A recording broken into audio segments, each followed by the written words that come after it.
We're making history. For more than 50 years in this country, there has been no teleprompter-free news. Why is that important? I got stacks of news articles here, research that I've done, my crew's done. I'm here, a man with the information, with the crew, with the reporters, bringing you our analysis, citizen analysis, totally slanted and proud of it, slanted towards private property, individual freedom, a wild, wild west worldwide. Like, we want to take 1776, not just worldwide, but galaxy-wide. That's what we're into. Freedom, and more of it still. Well, this is no holds barred. We're going to be here for a long time tonight, but it's going to move fast. We have got Max Kaiser joining us with a big, extensive interview on a host of issues we're going to be talking to him about. You name it, it's coming up. All those bank fees that are piling up in the cashless society slave grid. I'm also going to break some of that down coming up before he joins us. We've got that stock trader, Alessio Rastani, who made all the big news saying that Goldman Sachs rules the world. He's going to be joining us coming up tonight. But first, let's get to the news and a bunch of special reports we have coming up tonight. We've got an autistic child, his father, we talked to it in the Fed in Dallas. That's coming up. We've got a report on the bizarre, very dark, kind of snuff filmish murals that are all over the Denver airport. We've sent our reporters there. You keep asking us about it for years. We've been there. We tried to contact the artist to get answers. That's coming up. It's a jam-packed transmission. I mean, I got to say it. It was supposed to be a 30-minute show, and we've got stations and people already wanting to pick it up, but I'm sorry, it's just going to have to stay prisonplanet.tv for a while because we're bringing a lot to the game. We want to stay on the field. Kind of like that song where he's racing, he's plotting the course, he's racing, riding on his horse. He's going the distance. He's going for speed. It's the fact that we are into this, and I'm so proud of my little bitty crew, always bringing more to the table, just like I do. Never shutting up, because we got passion. We're real. I'm not taking some federal talking point and repeating it and regurgitating it and manipulating the population. I'm here letting it all hang out. Weeknights, 7 o'clock. And it's your subscriptions to prisonplanet.tv where you see it first at 7 p.m. and everything else is at prisonplanet.tv that funds it virally then spilling like a virus busting open a cell and billions of more viruses of liberty spreading out into the system-wide system. It is you that's scaring the establishment. Make no mistake. We're just the tip of the spear. All right, let's go ahead and get into the news. You know, it came out today that VeriSign, this has been the internet kill switch plan all along. It's not going to be total internet kill.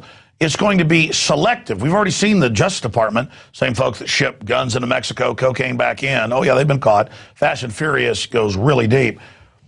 They have said that they want to be able to just kill sites individually, and the feds are already doing it. And so VeriSign says worldwide, if the UN or a private group or organization ask to be able to shut your website down, no judge, no jury, no nothing, it's shut down, it's gone, goodbye, bye-bye. That's the internet kill switch selectively whenever the gods of the New World Order want to do that. But the good news is we're going to expose them, and as they attempt to censor people, it only causes folks to look for the censored information that much more. You see, freedom has a posse. Liberty's infective. And it's only when you bullies get out of control that good people go ahead and stand up and stomp your ass. I'm sorry, just thought I'd add that. But this whole VeriSign situation and the internet kill switch and the cybersecurity takeover system, that's only one small piece of the larger system. So that's what I want to talk about with you tonight, right now, is just a snapshot, and we'll do further pieces on this in the future, of what the cashless society means to our culture and to our society. When everything is cashless, when everything is digital, it allows them to surveil what you're doing, track what you're doing, but also tax you, and also increase prices on things that they know people absolutely want and are demanding. You know, you've seen Bank of America and now a bunch of other banks announce that they're going to start charging you for checking accounts. Just 2 years ago, over 75% were free checking accounts.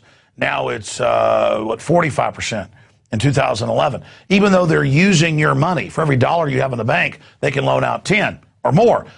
The big bankers don't need that anymore because they've got the tens of trillions of your taxpayer bailout money that they're going to loan you at interest. They don't need your money in the bank anymore. That's why Bank of America, Wells Fargo, and others are laying off customer service people. Service sector. They only use the crony capitalist free market system to destroy our society. Now they're done with that. They're moving on to the post-industrial phase right now. And we've put together some montage of articles here where they're trying to force people on to automatic transfers, automatic payments of their paycheck. And again, as everything phases from cash being basically demonized and obsolete over to digital, over to cashless, now they can add all the fees for using a debit card, $5, or add it for using a credit card, $5, or add it for having a bank account. And this is a system where there's no underground market, there's no basic freedom, there's no anonymity or privacy. It's total and complete control over the whole society. And guess who is pushing the banker dream? Herman Cain. I learned, we'll pause it right there for now, I learned 16 years ago that the Federal Reserve had a plan and was promoting through Federal Reserve pitchmen and economists to have a sales tax and a VAT on top of an income tax. And then they had Herman Cain, former head of the Federal Reserve, one of their spokesmen, out of Kansas City, promoted for years. And they had Neil Bortz promoted, but always promised we'll get rid of the income tax too. Well, now they've admitted they're going to come in with two new taxes, VAT and sales tax. Same thing the European Central Bank, owned by the same private bankers that our Federal Reserve is, are now bringing in. This is a pure austerity tax paid directly to the bankers. Remember, they started the income tax in 1913 only for the top 1%. They used that 99 versus the 1% propaganda again. But then by World War II, it was an automatic withholding, but it was only a temporary war tax. But it wasn't temporary. And once they cut the income tax down to 9%, then they could jack it up later. They could jack up the VAT, they could jack up the sales tax. But more importantly, a federal surveillance over all manufacturing, all value added.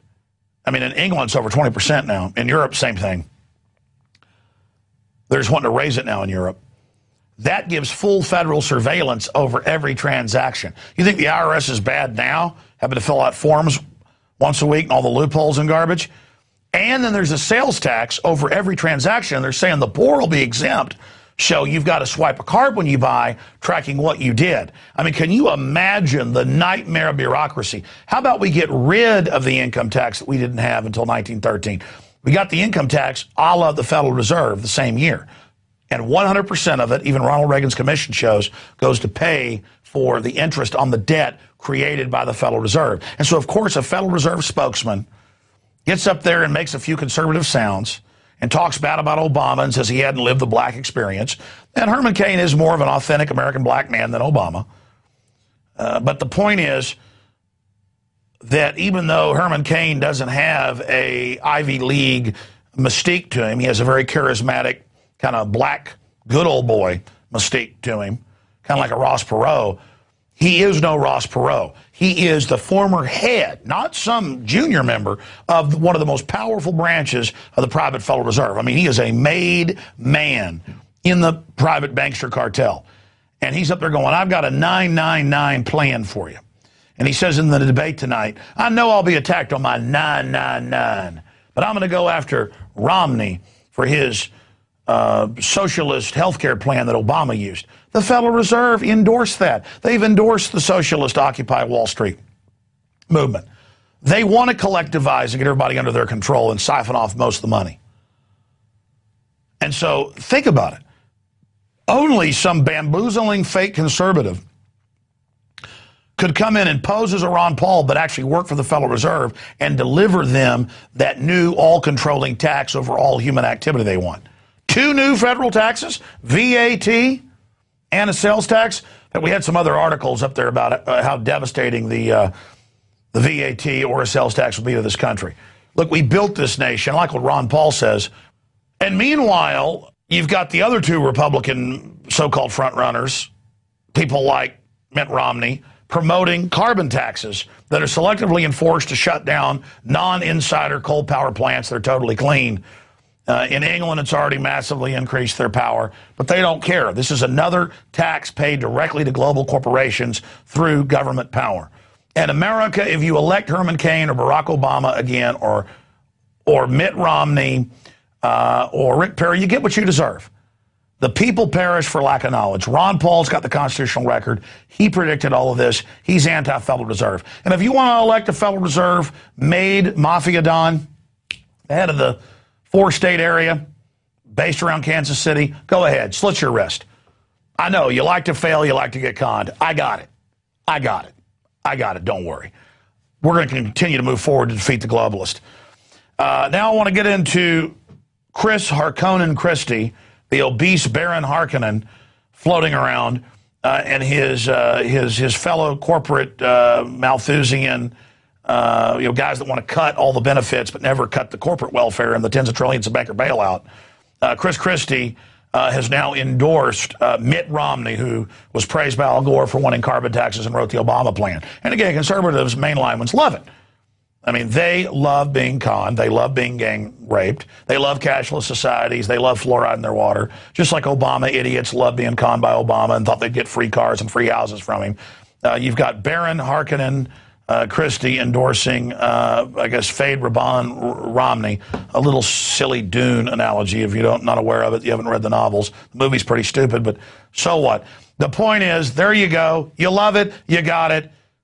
Again, they've sent out multiple shills to keep you away from Ron Paul. And, isn't Chris Christie great? He cut welfare. Not for the rich. I'm all for free market. Just I'm tired of rich people getting my tax money. That's where most of it goes. It doesn't go to the poor welfare mom. She's just a ticking time bomb for the bankers that if she doesn't get her welfare check, her family's going to burn down half the city. She works with the bankers and doesn't know it. I'd rather her be free and not be on the plantation. But, again, fat ass, that piece of trash, Christie, and that piece of trash, Romney, they got better plans for America. And I know they want to gang rape you and you want it, but just not me, okay? It's a republic. Just because you vote for tyranny doesn't mean I got to go along with it. Okay. Let's move on. Hank Williams got persecuted. Everybody's favorite hillbilly. He got persecuted for talking about Obama being a tyrant and the Republicans being evil. That's the real reason he got in trouble. He said he hates them all and pointed out that 89% of Americans hate Congress, both parties. But he's come out with a very rebellious anti-New World Order, don't tread on me, I'll keep my guns, that's the way it is, and that's what we need. I'm glad he didn't completely capitulate and bend over and apologize 100 times. He came out and said, go to hell, you can keep the change, I'll keep my liberty. So we salute Hank Williams Jr. And moving on along here, as they would say, I want to get to the Occupy Wall Street people. We have now confirmed in multiple videos, and Matt Medina in San Antonio and Adam Kokesh in D.C., the Democrats have now taken it over. George Soros has now taken it over. No Ron Paul signs allowed. No filming of their public meetings out in the town square allowed. Even though they don't have the right to tell you no filming, they still come up and henpeck you until you shut up. They're men henpecking you, if you know what I mean. One guy looks like Pig-Nosed Freddy or something. And just all of this going on, just mindless idiots attacking capitalism, free market, when it's the global corporate board that wants to get rid of that. We have that report. Speaking of people that know what's going on, to explain this video you're about to see, I was at the In the Fed rally that's still going on, by the way. People are occupying it up in Dallas, so get out there today or tomorrow to support them. A few dozen are out there right now. And the cops were kind of laughing. They suddenly come up with barriers and put us in a cage, about 400 of us. So I came over and I said, I'm leaving now. But I said, this Federal Reserve funded Hitler and they put fluoride in your water and cancer viruses and vaccines. And the cops were laughing. And I said, listen here. I'm not laughing. I said, cancer's tripled the last few decades, diabetes, all these things. I said, it's not funny. They were laughing. And I said, when your wife or kids die or you die prematurely from this, remember I warned you. And the one cop went over and talked to the head cop and was very upset later. I didn't catch it on tape going, I can't believe he said that to me. It was very extreme, and I thought he was threatening my kids. No, jackass.